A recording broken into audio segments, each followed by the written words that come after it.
Olá, louvado seja nosso Senhor Jesus Cristo, para sempre seja louvado, glória ao Pai, ao Filho e ao Espírito Santo, como era no princípio, agora e sempre. Amém. Queridos irmãos e irmãs, paroquianos aqui da nossa paróquia, Nossa Senhora da Abadia, Lagoa da Confusão, Diocese de Cristalândia, unidos na fé, dia 21 de janeiro, nós aqui nos abrimos nessa sexta-feira, celebrando aí Santa Inês, Virgem e Mártir. E o evangelho que a igreja nos traz é tirado de Marcos, capítulo 3, versículos de 13 a 19. O Senhor esteja convosco, Ele está no meio de nós. Proclamação do evangelho de Jesus Cristo, segundo Marcos.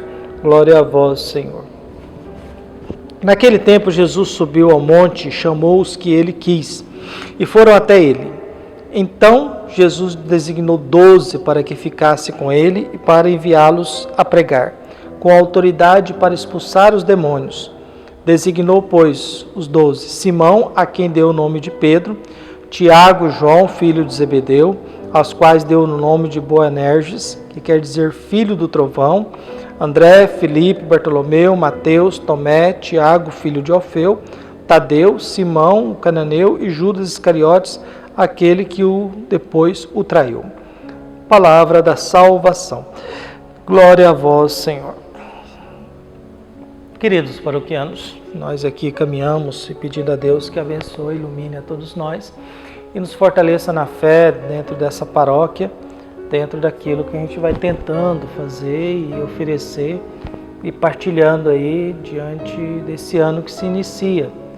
Acho que é importante a gente lembrar que a gente está presente na igreja, a gente tem uma missão e uma responsabilidade de servir ao povo de Deus.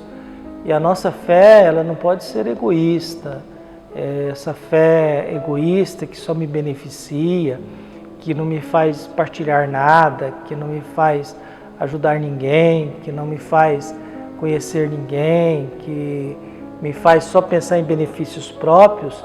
Esse tipo de fé não nos ajuda. Mas a fé em um Deus que nos ama, que nos quer bem, que nos acompanha na dor, no sofrimento, nas alegrias, na tristeza, na saúde e na doença. Por isso a Bíblia usa muito que a relação entre a humanidade e Deus está muito próxima a uma celebração matrimonial. Esse Deus, Ele quer que a gente tenha vida, e não é uma qualquer vida, é uma vida em abundância. Viu? E aí por isso que nós vivemos no mundo do ter. Existe um famoso mestre Eckhart, antigamente, que ele dizia sobre a mística do ser e não ter. Viu? O que ele está querendo dizer isso? Ele quer dizer que mais importante do que aquilo que você tem é aquilo que você é. Apesar que aquilo que você é, às vezes, não faz sucesso. Aquilo que você é, às vezes, não aparece na mídia. Aquilo que você é, às vezes, não interessa a ninguém. Aquilo que você é, às vezes, não vai chamar a atenção. Mas aquilo que você tem, sim. Se você chega num lugar de uma bicicleta, você é tratado de um jeito. Mas se você chega com uma Ferrari, você é tratado de outro jeito. Se você chega de táxi no aeroporto, você tem um tratamento, mas se você chegar de helicóptero naquele aeroporto, o tratamento é outro, a área é outra. Então nós somos muito ligados, envolvidos com aquilo que a gente tem.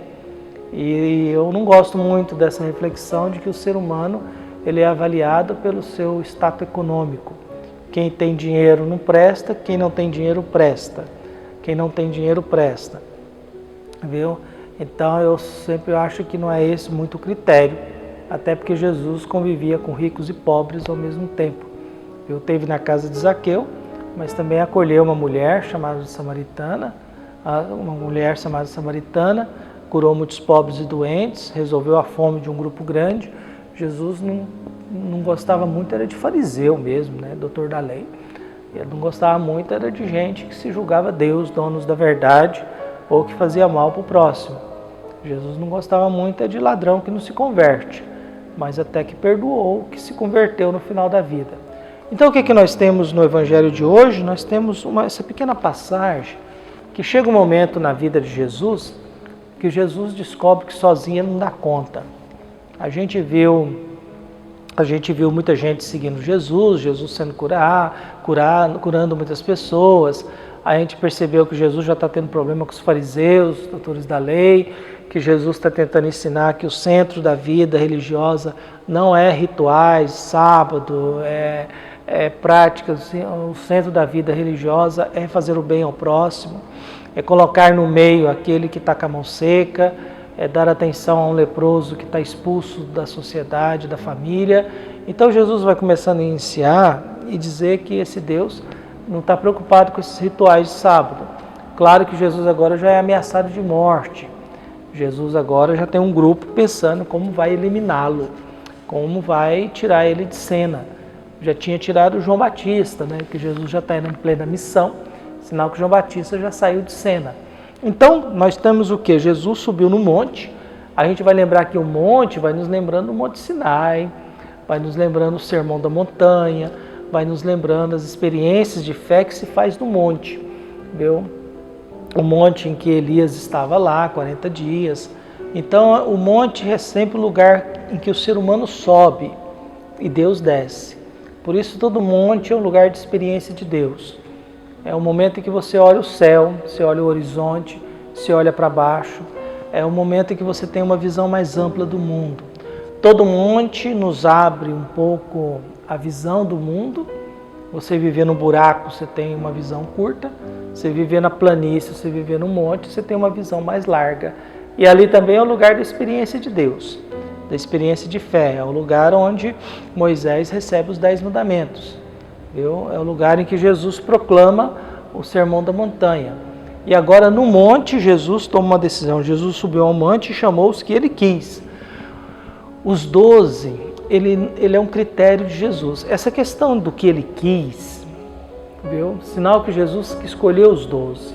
Os 12, porque na época de Jesus era o seguinte, era o discípulo que escolhia o mestre que ele queria seguir. Era o discípulo que, como havia muitos mestres dizendo que eram Messias, o discípulo escolhia o mestre que ele queria seguir. Não era o mestre que escolhia o seu discípulo. Eu quero que você seja meu discípulo. Não. O discípulo que chegava, eu quero ser seu discípulo. E ele acolhia. Com Jesus é invertido. Jesus chama aquele que ele quis. Viu? Jesus quis esses homens. Ele quis esses 12. Ele quis esses. É uma vontade dele. Qual que é o critério? Não sabemos. Podemos imaginar, mas não sabemos, porque a Bíblia não explica quais são os critérios que Jesus usou para chamar os 12. Viu? E aí esses 12 vão até ele. Então Jesus designou 12 para que ficasse com ele e para enviá-los para pregar com autoridade, para expulsar os demônios. Então a missão desses 12 que Jesus quis, eles primeiramente têm a missão de ir, viu? Ficaram com ele, depois são enviados a pregar com autoridade. Pregar com autoridade, viu? Expulsar os demônios, são duas coisas que Jesus pede. Então agora na montanha, nesse contexto, Jesus olha para esses 12, escolhe os 12, eles agora vão dar continuidade. O que Jesus está fazendo? Jesus está dividindo a sua responsabilidade. Sozinho eu não dou conta, então eu preciso de 12. 12 vai nos lembrar as 12 tribos de Israel, povo de Deus do Antigo Testamento, que se tornou 12 tribos de Israel. E ali vem a tradição judaica, a origem da nossa fé, começando lá por Abraão. Então eles têm a opção de pregar com autoridade e ao mesmo tempo expulsar os demônios. Expulsar os demônios é arrancar da nossa vida aquilo que nos divide. O diabo é aquilo que nos confunde, o demônio é aquilo que nos divide. É o que a gente chama de inimigo. O que é o inimigo? O inimigo é aquelas realidades que não me deixam caminhar em direção a Deus. Porque caminhar em direção a Deus não é uma coisa muito fácil, não, é muito complicado. Esse negócio de fazer a vontade de Deus é uma coisa meio delicada, meio difícil. É muito sofrido, é muito angustiante, é muito doloroso. Fazer a vontade de Deus às vezes é muito triste, porque nos tira de certa vida de conforto, de certas alegrias, de certas coisas assim. Por isso os discípulos têm essa missão. Vocês vão pregar autoridade, quer dizer, vocês são autor dessa pregação. Então vocês têm a autoridade de pregar, de expulsar os demônios, e por isso Jesus vai colocando o nome dos 12. Viu? E aí o que nos surpreende? Pedro, Simão, que troca de nome. Trocar de nome na Bíblia significa que você mudou de identidade. Você é Simão, mas a partir de agora você é Pedro. Você é um homem convertido que tem outra missão, que tem outra responsabilidade, que tem outra identidade. Então Jesus vai colocando os seus, e são totalmente diferentes. Um é zelota, ligado ao grupo revolucionário armado. Alguns são pescadores, ligados ao trabalho braçal. Mateus é cobrador de impostos, que arrancava dinheiro de quem trabalhava para mandar para Roma. Viu? Alguns são lembrados pelo pai, esses caras são filhos desse cara aí. Viu? E aí vem o último, que Judas, que depois o traiu. Jesus, quando chamou Judas, Judas era homem de confiança de Jesus. Era homem de confiança, tanto que a economia do grupo estava na mão deles. Você dá o seu dinheiro para quem você tem confiança. A gente deposita o nosso dinheiro no banco porque eu confio que o banco vai cuidar bem do dinheiro que eu tenho. Caso contrário, eu colocaria na mão de qualquer pessoa, mas não dá para confiar. Então você coloca o seu dinheiro no banco porque você confia que aquela pessoa, que aquele banco vai cuidar bem do seu dinheiro. Então Judas era uma pessoa de confiança. O que acontece no decorrer da história é que Judas decepciona Jesus e Jesus decepciona Judas, e nessa incompatibilidade de interesses e de visão, eles acabam se rompendo. Mas Jesus o trata com dignidade até o último minuto. Depois Judas descobre a burrice que fez, se desespera e se mata. Tem poucos suicídios na Bíblia, acho que tem 2 ou 3, se eu não me engano. Saul é um desses que suicidou, e Judas também é um dos que suicidou.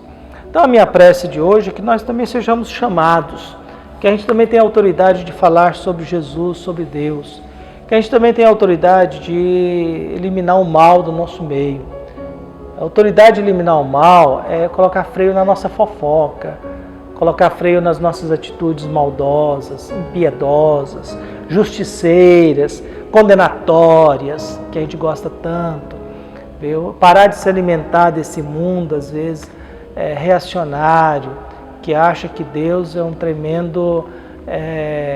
que Deus vive em função daquilo que a gente quer, dos nossos prazeres. Porque a vida é bruta mesmo. Viver não é uma tarefa muito fácil.